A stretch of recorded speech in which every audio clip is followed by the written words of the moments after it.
Aliar a utilização de jogos eletrônicos à possibilidade de monitoramento da saúde, principalmente de um usuário de portador de uma doença, por exemplo, neurodegenerativa, não é uma tarefa fácil. Exatamente isso. Mas essa é a proposta de uma pesquisa desenvolvida pelo Instituto Federal de Alagoas, o IFAL, o campus Maceió, tá? A doença de Parkinson, ela foi escolhida. E para falar sobre esse assunto, vamos conversar agora com o professor Leonardo Mello. Bom dia, professor. Obrigada pela presença. Obrigado. E falta com tudo, né? Porque a quantidade de pesquisas, coisas boas que vocês vêm apresentando. Obrigado. Isso é tudo reflexo do investimento, né, na ciência e tecnologia, também a educação, para que a gente saia desse cenário de commodity que o Brasil vive, né? E como é que funciona, então, esse jogo? Isso é fruto de uma pesquisa junto com a Universidade Federal de Campina Grande, do orientador Igor Almeida, a Universidade Federal de Alagoas, Leandro Dias, que a gente que a gente resolveu monitorar a saúde de forma não invasiva. A gente identificou que tem uma gama de usuários que fazem uso de jogos eletrônicos e o sensor de movimento Kinect, aqueles, não sei se vocês já viram, da Microsoft. E a gente identificou que poderia utilizar isso aí para monitorar a biomecânica motora, né?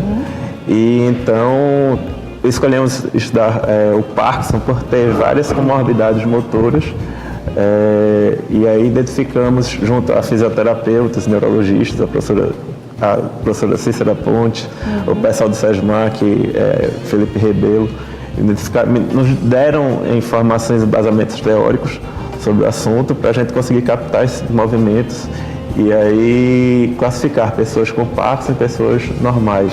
Ontem, inclusive, a gente comentou aqui, fizemos um ao vivo com o Batista Filho, falando do dia de combate. De combate ao mal de Parkinson, na verdade, a doença de Parkinson.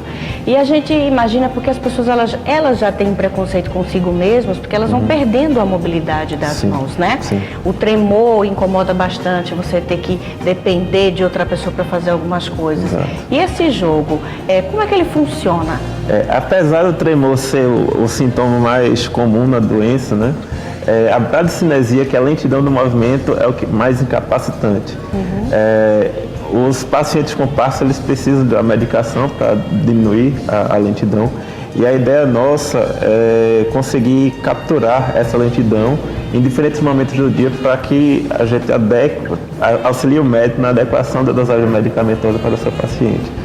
Então, a gente vai identificando a lentidão, etc.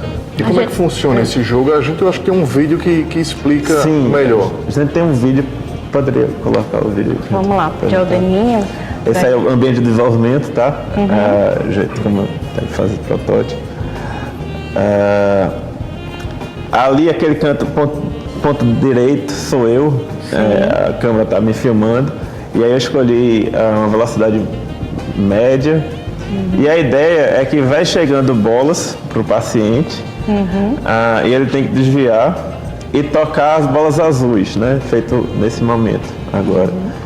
E então, nesse momento, estou fazendo todo o estudo biomecânico do movimento dele para identificar se ele está lento, se ele está com dificuldade de movimento, etc. Existe algum critério para que se possa utilizar esse jogo, por exemplo, no estágio inicial da doença? Na terceira fase do Parkinson, onde ele já tem algum comprometimento motor, mas ele está sob dosagem e ele consegue ainda ter a execução dos movimentos normais, coisas normais.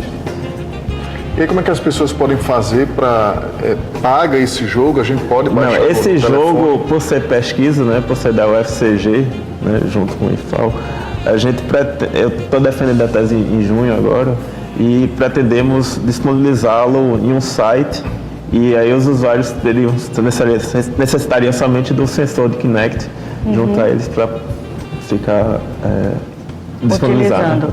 Houve um custo muito grande para se desenvolver um projeto como esse tão bom? Dependeu de muitas pessoas, na verdade, né? Foi um projeto multidisciplinar em que foi preciso o conhecimento com o desenvolvimento de jogos, que eu tive alunos do IFAL para fazer o jogo. Os meus professores na questão de técnica mesmo, os médicos, a doutora Cícera Pontes me falou bastante, Pedro Jatobá também, outro neurologista, Felipe Rebelo, Jean Charles, muita gente me ajudou muito. Assim, se eu fosse falar aqui as pessoas que me ajudaram, seria uma lista enorme. Teve também um professor visitante do IFAL, Roberto Fischer, que me ajudou muito na parte de identificação de padrão, etc. E aí o custo maior foi suor mesmo, tanto suor e lágrimas. Dedicação e vai descobrindo os pontos que são mais interessantes para se colocar nesse jogo. Já pensou se o Brasil tivesse, né, os nossos políticos representantes tivessem, digamos, essa sensibilidade de ajudar cada vez mais as escolas, a educação, a saúde. Então a gente tinha muita coisa boa no Brasil e não estava essa confusão. Pois parassem de brigar tanto entre si por poder, né, e investissem na educação dessa nova geração. Olha, professor, muito obrigada por ter vindo, parabéns pelo projeto. Eu acredito que o número de pessoas que vão ser beneficiadas a partir de agora é ilimitado, né? Não tem como você mencionar, mas parabéns, que continue assim, que você consiga desenvolver outras ferramentas tão importantes quanto. Tá bom, muito obrigado. Sucesso para você. Tá bom, obrigado.